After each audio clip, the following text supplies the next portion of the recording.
ഇനി ഒന്ന് കുവൈറ്റിലേക്ക് പോയിട്ട് വരാം. കുവൈറ്റിൽ സുരക്ഷാ സജ്ജീകരണങ്ങളും സേവന നിലവാരവും ശക്തമാക്കാൻ തീരുമാനിച്ചിരിക്കുകയാണ് കുവൈറ്റിലെ ആഭ്യന്തര മന്ത്രാലയം. ആഭ്യന്തര മന്ത്രാലയത്തിന് കീഴിലുള്ള വിവിധ സുരക്ഷാ പരിശീലന വിഭാഗങ്ങളുടെ പ്രവർത്തനക്ഷമതയും സേവന നിലവാരവും ഉറപ്പുവരുത്തുന്നതിനായി മുതിർന്ന ഉദ്യോഗസ്ഥരുടെ നേതൃത്വത്തിൽ ഞായറാഴ്ച സമഗ്ര പരിശോധന നടത്തി. Public security affairs assistant under secretary major general Hamad Al Munaifi, supporting security services assistant under secretary major general Fawaz Al Rumi എന്നിവരാണ് വെവ്വേറെ കേന്ദ്രങ്ങളിൽ പരിശോധനയ്ക്ക് നേതൃത്വം നൽകിയത്. Major general Hamad Al Munaifi special security, correctional institutions, border security sector എന്നിവ സന്ദർശിച്ചു. രാജ്യത്തിന്റെ അതിർത്തി സുരക്ഷ ശക്തമാക്കുന്നതിനും പ്രവർത്തന സജ്ജത നിലനിർത്തുന്നതിനുള്ള നടപടികൾ വിലയിരുത്തി. ഉദ്യോഗസ്ഥരുടെ സേവന സന്നദ്ധതയെയും പ്രൊഫഷണലിസത്തെയും അദ്ദേഹം പ്രശംസിച്ചു. Major general Fawaz Al Rumi general directors of services സെന്ററുകൾ, port security sector, education and training sector എന്നിവിടങ്ങളിൽ സന്ദർശനം നടത്തി.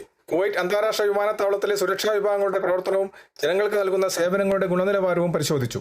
Saad Al Abdullah academy for security science സന്ദർശിച്ച സൈനിക കോഴ്സുകളിലേക്കുള്ള പ്രവേശന നടപടികളും പരിശീലന കേന്ദ്രങ്ങളുടെ സജ്ജീകരണങ്ങളും വിലയിരുത്തി. പൊതുജനങ്ങൾക്ക് ലഭ്യമാകുന്ന സേവനങ്ങളുടെ നിലവാരം ഉയർത്താനും സുരക്ഷാ സംവിധാനങ്ങൾ കൂടുതൽ കാര്യക്ഷമമായി മുന്നോട്ട് കൊണ്ടുപോകാനും എല്ലാ ഉദ്യോഗസ്ഥരും പ്രതിജ്ഞാബദ്ധരായിരിക്കണമെന്ന് അദ്ദേഹം ഓർമ്മിപ്പിച്ചു. കുവൈത്തിൽ നിന്നും കേരള വിഷന് വേണ്ടി ഐ വി സുനേഷ് വെങ്ങര.